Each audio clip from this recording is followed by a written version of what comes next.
दोस्तों, जब कभी हम अमेरिकन संविधान को पढ़ते या पढ़ाते हैं तो उसमें तमाम बातों के अलावा दो बातें हमारे सामने निश्चित रूप से आती हैं जो दूसरे देश के संविधानों से अमेरिकन कॉन्स्टिट्यूशन को अलग करती है। और वह यह पहली चीज़ जो हमारे सामने आती है वह यह कि वहाँ का जो पॉलिटिकल सिस्टम है, वहाँ की जो राजनीतिक व्यवस्था है, वहाँ का जो संविधान है, वहाँ की जो सरकार है, वह किस पे आधारित है? शक्तियों के पृथक्करण के सिद्धांत पर आधारित है। और जैसे ही हम इस बात की चर्चा करते हैं कि वहाँ सेपरेशन ऑफ पावर लागू है, तो हमें यह भी याद आता है कि नहीं, ये जो थ्योरी दी गई थी वह मॉन्टेस्क्यू के द्वारा दी गई थी। लेकिन क्या यही सत्य है? क्या मॉन्टेस्क्यू से पहले किसी ने सेपरेशन ऑफ पावर या शक्तियों के पृथक्करण के सिद्धांत पर बात नहीं की? ऐसा नहीं है। हकीकत यह है कि जितना पुराना पॉलिटिकल साइंस की हिस्ट्री है उतना ही पुराना सेपरेशन ऑफ पावर की हिस्ट्री है। और यह शुरू होती है कहाँ से? यह शुरू होती है एरिस्टोटल से। एरिस्टोटल, जिसको हम अरस्तु के नाम से जानते हैं और इसे हम फादर ऑफ पॉलिटिकल साइंस भी कहते हैं। इस अरस्तु ने, उसकी किताब है आप जानते हैं द पॉलिटिक्स, और पॉलिटिक्स की बुक 3rd और 4th में इसने इस बात की चर्चा की है जिसे हम आज मानते हैं कि वह जो चर्चा है वह एक्चुअली मॉन्टेस्क्यू का जो शक्तियों का पृथक्करण का सिद्धांत है उसका फाउंडेशन है, उसका बीज तत्व है। लेकिन जिस रूप में हम कहते हैं कि सेपरेशन ऑफ पावर, जैसे हम कहते हैं कि विधायकी शक्तियां, लेजिस्लेटिव पावर, एग्जीक्यूटिव पावर और जुडिशियल पावर, उस रूप में उसने इसकी चर्चा नहीं की। तो देखते हैं कि अरस्तु कहता क्या है। तो वह कहता है कि किसी भी सरकार के 3 की फंक्शन होते हैं, यानी 3 मुख्य कार्य होते हैं। ध्यान रखिए, वह कार्य की बात कर रहा है। और पहला जो कार्य अरस्तु कहता है डेलिबरेटिव, जिसको आप कह सकते हैं विचार विनिमय।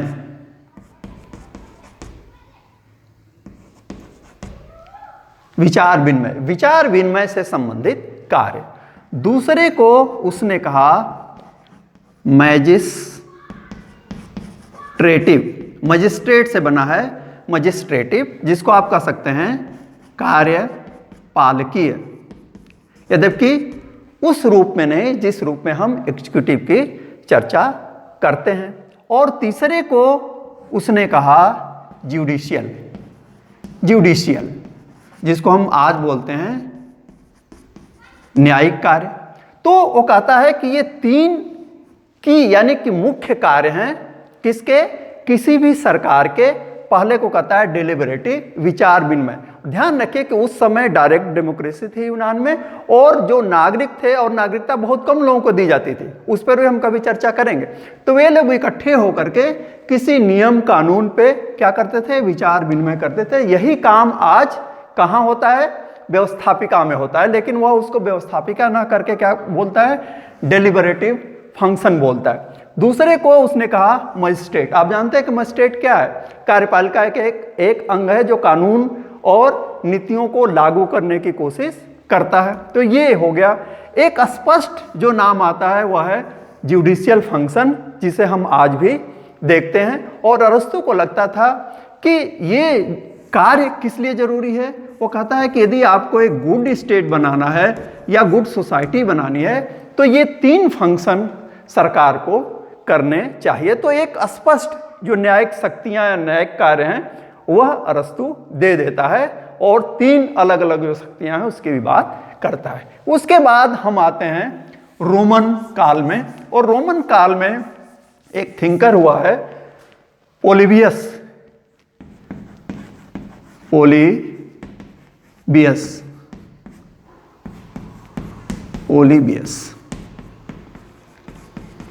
इसने भी कहा कि जो रोमन रिपब्लिक है वह व्यवस्था जो है एक प्रकार से सेपरेशन ऑफ पावर पे खड़ी है, और उसके 3 सेंटर की वो बात करता है। 3 सेंटर की बात करता है। पहले को इसने कहा कि रोमन सीनेट। पहले को क्या कहा इसने? Roman senate. आप जानते हैं कि सीनेट अमेरिका का एक सदन है। दूसरे को उसने कहा कॉन्सल्स, और तीसरे को इसने कहा असेंबलीज। ये तीन, वो क्या कर रहा है, तीन पावर सेंटर हैं, कहाँ, रोमन रिपब्लिक में। अब यह जो रोमन सीनेट है, इसको आप विशेष रूप से समझिए। रोमन सीनेट क्या करती थी कि वहां इलेक्टेड किंग होते थे, तो किंग का इलेक्शन करती थी, किंग का क्या करती थी, चुनाव करती थी। दूसरा काम क्या, वह उसको सलाह देती थी कि कौन से नियम बनेंगे, कौन से कानून बनेंगे, क्योंकि जो कानून का डिक्लेरेशन था वह किंग के द्वारा ही होता था, लेकिन सलाह कौन देता था, सलाह देने का काम रोमन सीनेट करती थी, किंग को चुनने और सलाह देने का काम करती थी। जो काउंसिल्स होते थे ये एक्चुअली दो, एक प्रकार से कह सकते हैं जन अधिकारी होते थे, जन अधिकारी होते थे, और ये वही कार्य करते थे जो कार्यपालिका करती है, यानी कि जो निर्णय रोमन सीनेट और राजा के द्वारा लिए जाते थे उसको लागू करने का काम कौन देखता था, काउंसिल्स देखते थे। और ये रोमन रिपब्लिक के सबसे हाईएस्ट इलेक्टेड पब्लिक ऑफिशियल होते थे, इसलिए मैं इसको जन अधिकारी कह रहा हूं। और ये जो सभाएं होती थी, यह जनता की सभाएं होती थी, यहां भी नियम निर्माण और डिसीजन लिए जाते थे। तो ये तीन वह पावर सेंटर कहता है। लेकिन आप ध्यान से देखिए कि यह तीन अलग अलग पावर की तो बात हो रही है, लेकिन जब हम सेपरेशन ऑफ पावर की बात करते हैं तो हम कहते हैं कि कार्यपालिकीय शक्तियां, व्यवस्थापकीय शक्तियां और न्यायिक शक्तियां, वह नाम किसके पास नहीं है, पोलिबियस के पास नहीं है। तो स्पष्ट रूप से इसके बाद जो सबसे बढ़िया हमें थिंकर दिखाई देता है, जिसमें सेपरेशन ऑफ पावर की थ्योरी हमें स्पष्ट रूप से दिखाई देती है, वह है इंग्लैंड का विचारक जॉन लॉक। इसका नाम आपने सुना होगा, ये हाफ्स-लॉक रूसो के साथ जो आता है, जो समझौतावादी विचारक हैं। तो इसने एक theory the separation of power के रूप में, जिसे हम देखते हैं, और इसमें इसने तीन शक्तियों की बात की, सरकार के तीन अंगों की बात की।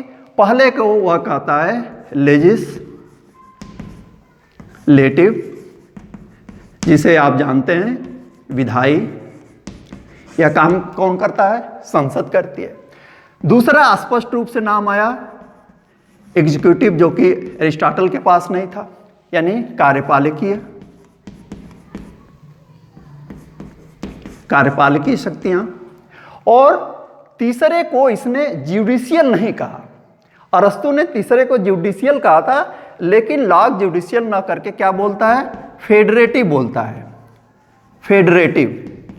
और इसको आप कह सकते हैं संघीय शक्तियां या संघीय कार्य। ये क्लियर है। लेजिस्लेटिव, यह कानून निर्माण का काम करती थी। जो एग्जीक्यूटिव थी, यानी यह विधि निर्माण का काम करेगी, विधि निर्माण।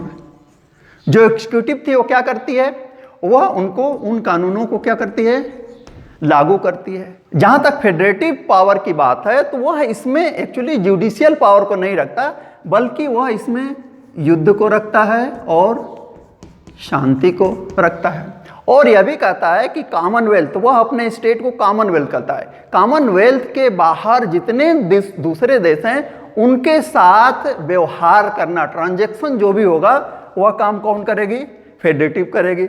इवन जो संघ और अलायंस बनते हैं, संघ और गुट बनते हैं, यह बनाने का काम भी कौन देखेगा, फेडरेटिव। तो आप कह सकते हैं कि एक प्रकार से यह विदेश नीति से जुड़ा हुआ अंग था। फिर भी आप कहेंगे कि लॉक में विधायी शक्तियां आ गई, साफ साफ लेजिस्लेटिव आ गई, जिससे लेजिस्लेचर बनती है। दूसरा एग्जीक्यूटिव आ गया, लेकिन यहाँ जुडिशियल फंक्शन या जुडिशियल ऑर्गन मिसिंग है। लेकिन ये तीन पावर की बात करता है, तीन फंक्शन की बात लॉक करता है। लेकिन निश्चित रूप से सबसे स्पष्ट जो थियरी आती है सेपरेशन ऑफ पावर की, वो आती है मॉन्टेस्क्यू में। मॉन्टेस्क्यू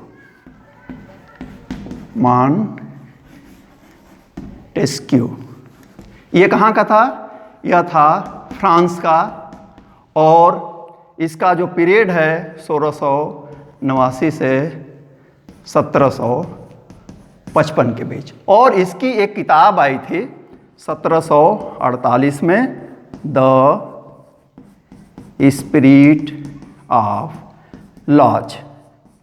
और इसी किताब में उसने अपने सेपरेशन ऑफ पावर की थियरी दी और उसने कहा कि सरकार की 3 शक्तियां होती हैं। लेकिन मुख्य बात यह है कि उसको चिंता यह थी कि लोगों की स्वतंत्रता, लिबर्टी। मॉन्टेस्क्यू की चिंता क्या थी? लोगों को लिबर्टी, लोगों की स्वतंत्रता कैसे सुरक्षित की जाए। तो उसको ये लगा कि सरकार की 3 शक्तियां जो हैं, लेजिस्लेटिव, एग्जीक्यूटिव और फेडरेटिव की जगह कहता है जुडिशियल, ये जो 3 शक्तियां हैं ये अलग अलग होनी चाहिए। क्योंकि यदि तीनों शक्तियां एक जगह हैं तो तानाशाही को जन्म देंगी, टिरेनी को जन्म देंगी, और यदि तानाशाह आ जाएगा तो फिर लोगों की स्वतंत्रता सुरक्षित नहीं रहेगी। फिर उसने ये भी कहा कि यदि कोई 2 शक्ति भी आपस में जुड़ी हुई हैं तब भी लोगों की स्वतंत्रता सुरक्षित नहीं रहेगी। और इस प्रकार मॉन्टेस्क्यू को लगता है कि ये तीनों शक्तियां क्या होनी चाहिए? अलग अलग होनी चाहिए। तो आप यहाँ डिफाइन भी कर सकते हैं, एक्सप्लेन भी कर सकते हैं सेपरेशन ऑफ पावर के थियरी को, कि इसका मतलब है कि सरकार की तीनों शक्तियां क्या होनी चाहिए? अलग अलग होनी चाहिए। प्लस इनका अपना, जैसे ये 3 पावर है, स्टेट ये है और ये लेजिस्लेटिव है, ये एग्जीक्यूटिव है और ये जुडिशियल है। तो कहता है कि तीनों शक्तियां अलग होनी चाहिए। प्लस ये अपने कार्य क्षेत्र में, अपने एरिया में सीमित रहें। और अपने एरिया में सीमित रहने का मतलब ये है कि जो लेजिस्लेटिव है वह जुडिशियरी के कार्य न करे और जो जुडिशियरी है वह एग्जीक्यूटिव का काम न करे और जो एग्जीक्यूटिव है वह लेजिस्लेशन या जुडिशियल कार्य न करे। तीनों शक्तियां एक दूसरे से अलग हों, स्वतंत्र हों और अपने कार्य क्षेत्र में सीमित हों, तब क्या होगी? लोगों को स्वतंत्रता मिलेगी, लोग स्वतंत्र रह पाएंगे। तो ध्यान रखिए मॉन्टेस्क्यू की पूरी चिंता क्या है? लोगों की लिबर्टी और उसके समाधान के लिए या उसको सुनिश्चित करने के लिए वह एक थ्योरी लेकर के आता है, शक्तियों का पृथक्करण। लेकिन यहाँ मैं फिर आपको याद दिला दूं, मैंने इसको इसलिए बताया कि आप केवल मॉन्टेस्क्यू को ही न मान लें कि यही पहला और अंतिम व्यक्ति था, बल्कि हमने देखा कि अरस्तु ने भी, भले ही ये तीनों नाम उसमें नहीं आते हैं, लेकिन इसकी शुरुआत कहाँ होती है? बीज रूप में अरस्तु से होती है। वही अरस्तु जो हमारे सब्जेक्ट का, पॉलिटिकल साइंस का क्या है? फादर माना जाता है। फादर ऑफ पॉलिटिकल साइंस कैसे कहते हैं? अरस्तु कहते हैं। तो ये संक्षेप में एक प्रकार से शक्तियों के पृथक्करण सिद्धांत का क्या था? इतिहास था, हिस्ट्री थी। मुझे उम्मीद है आपको समझ में आया होगा। पढ़ते रहिए, देखते रहिए। Thank you very much.